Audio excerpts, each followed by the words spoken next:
Hi, Kevin Martin here, your UT admissions guy. I know today's a big day, Ivy Day. They moved it up to April 6th this year. So for the students who are still eagerly awaiting their admissions decisions with Ivy League and sort of most selective universities, small liberal arts colleges, I want to wish you the best of luck. I know this is a super anxious time, and I know many of you have applied months ago and have been eagerly waiting those outcomes. And I know it's been a really crazy admission cycle. It's been a crazy 2020, and 2021 in the beginning has also proven to be rather hectic. So I just want to wish everyone the best of luck and to take care of themselves as these outcomes are released. So I'm principally recording this video about UT Austin's appeal decisions that they have just released, and it's still unclear whether they've released all or some or most of their decisions. Characteristically, they don't communicate anything to the public, no emails, no Twitter posts, and it's just ironic when a university claims that they practice a student-centered admissions process, and they're completely lacking in transparency, accountability, and communication to the public. So this is par for the course. UT Austin has been doing this for many years now because they know, just like many universities around the United States, that they're going to increasingly, receive increasing application numbers each year. And there just isn't really a reason to provide high-quality customer service. And in fact, universities across the United States hire fewer staff despite the fact that they may have doubled their applications in the last, say, 10 years. And so appeals is no different. So firstly, I just want to say, congratulations to those who have had successful appeals. It's hard to even frame language with which to talk about appeals because, look, I talk about this in my previous videos. I say it up and down in my blog posts that appeals have nothing to do with individual applicants. Zero. Okay? So if you were successful, great, it worked out. And if you were unsuccessful, I'm sorry. Either way, it's a luck of a draw, right? Appeals at UT Austin are essentially a lottery. Okay? Except at least with a lottery, you know the odds, you might know how many people are winning lottery tickets, and at least with a lottery, you know what the prizes are, because some people, for example, applied or asked for reconsideration in the major they originally wanted, like say education, and then they were simply given a different major in the College of Education, and which you can just change once you go to summer orientation, not necessarily for all majors, but certainly some. And so it's like utter randomness. And I have people emailing me and they'll say things like, oh, like this counselor recommendation, or like my slightly improved senior year grades, or I attached like a photo of like me at a UT football game, or like every other sort of cause that they think is contributing to a successful appeal, when in fact, none of that matters. Like you could literally write nothing in your essay and you might have as good of a chance as anybody else. And this has been true for the last 3 cycles now, right? Like previously, appeals really meant appeals. It was like, do you have like substantial and new information, like a national, international level achievement, or was there a mistake that was genuinely made on your application, like the registrar messed up your transcript, or something got lost, or they miscoded one of your documents and your application didn't appear as on time.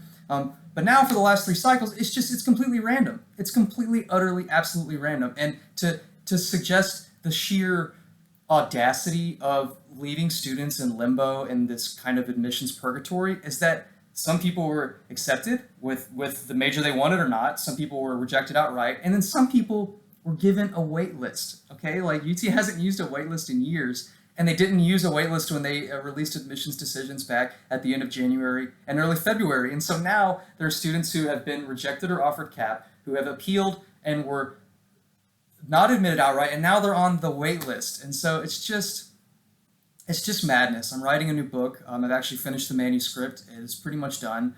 Surviving the College Admissions Madness. And it's just 500 pages, top to bottom, of a nationwide analysis of just how much universities leverage their power and their dominance in both the economic structure with regards to educational opportunities, and like just how it seeps into the psyche of students and families and high school cultures. And it has everything to do with maximizing the advantages of universities and very little to do with student well-being or the flexibility of families. And UT Austin's appeals process is just a perfect example of that, right? Like it seemed like this year, from what I can tell, again, it's just anecdotal and what people self-report online or what they emailed to me, is it was lots of out-of-state students who were offered admission on appeal. I heard, for example, like one school in New York had, I think, like 3 or 4 students at one school that got in. So I'm starting to think that maybe hundreds, if not even 1,000 or more, students have gained admission on appeal. And even this word college admissions is almost becoming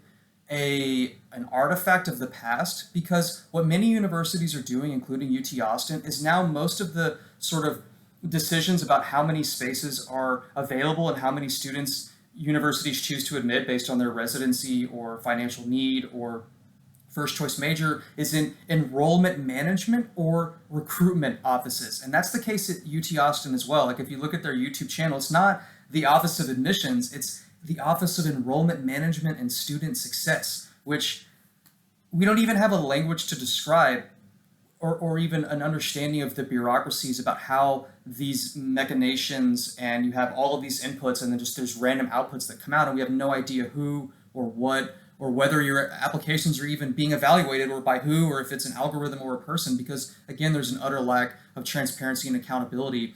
And it could just be, for example, that there's an algorithm that says, well, we need this many spaces and we're going to admit students on appeal that based on what our algorithms tell us or your interactions with the university, whether they're more likely to enroll or not, because universities like UT and everywhere are trying to hit very specific enrollment targets. Because if they over-enroll by, and say 10% more freshmen arrive on campus or 20% more arrive on campus and they over-admit students, then that's going to cause a problem with not enough spaces in freshman courses, a lack of availability of residence halls. But if they under-enroll by, say, 10 or 20%, then that can lead to budget shortfalls, right? So there's really a lot weighing on university enrollment managers getting their numbers right, and particularly at UT Austin, where they have to have this balance, say, of 90 to 91% of students enrolling who are Texas residents versus the other 8 or 9% left over for out-of-state or national students. So it's possible, based on their metrics, that they looked at who has enrolled in the last 2 months and potentially how many spaces are left and available. And so tools like appeals or wait lists, or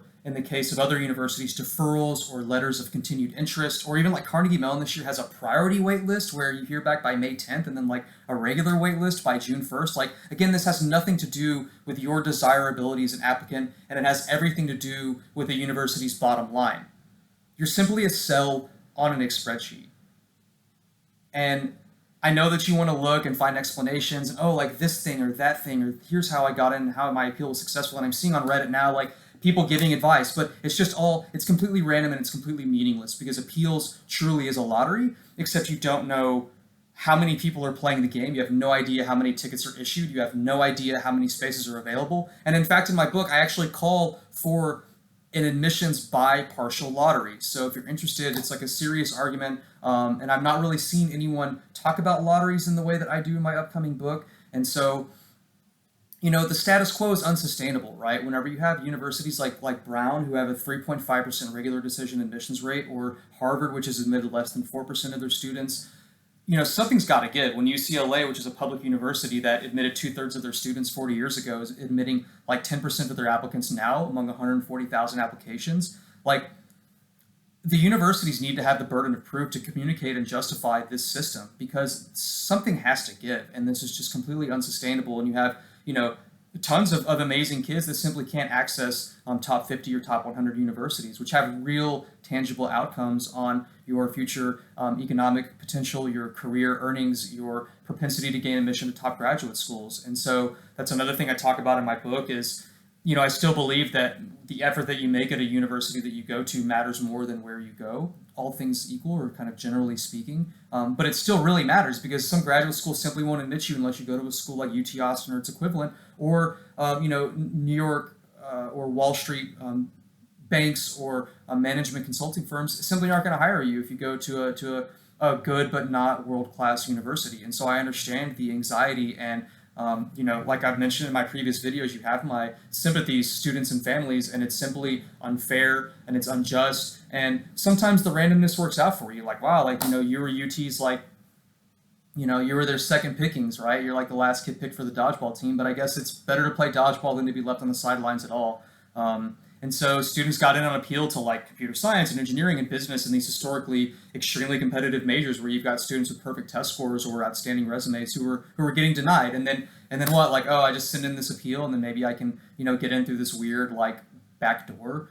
So it's just how it is, and I would just, be careful about trying to find reasons why you were or were not admitted on appeal. And even if you were to email UT Austin admissions, like they can't tell you why you were admitted or not, or why your appeal was successful or not, or even why you got the wait list, which is just super silly and random and absurd. And like I say, that's the argument I make in my upcoming book. It's 500 pages. I've got high quality professional videos that I will be releasing on YouTube. I'm going to work on getting a home studio as well, so hopefully I won't have to like do these videos from my laptop with like my phone as a light. But again, what I find is people want authentic and sincere content, and the quality is probably secondary importance because college admissions is a very dehumanizing process, and I don't envy students who are left in this limbo. And I know a lot of you on Ivy Day are going to get waitlisted or deferred, or you're going to have to write letters of continuing interest. And I'm sorry it has to be like this because it's not like this in many other countries, and it didn't always used to be like this in American history.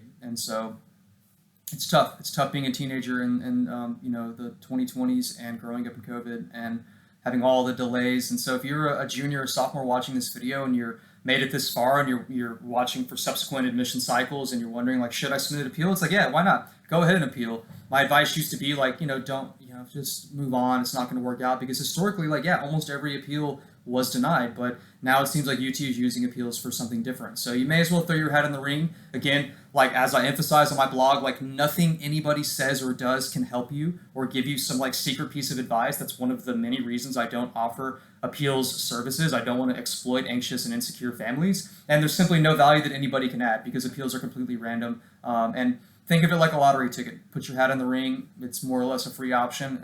It's just you're going to have the anxiety of the waiting game or potentially being waitlisted and then maybe not being able to move on. So still believe in University of Texas as an institution. It offered me a great education. But for those of you who are feeling a little bit disappointed, or even those who are gained admission on appeal and are just thinking like, I'd rather go to a university that really wants me, then maybe give some of these other schools a second look and go to a place that will treat you best and go where you feel like you deserve to be treated. So this video is going long. I'm uploading it again unedited, so I apologize for the quality. I hope that the sound is good enough. And if you're interested in content about my upcoming Admissions Madness YouTube channel and my book, Surviving the College Admissions Madness, subscribe to this YouTube channel, which is where I'll begin releasing some of those initial posts. So best of luck to everyone on Ivy Day, and I hope you have a great afternoon and evening.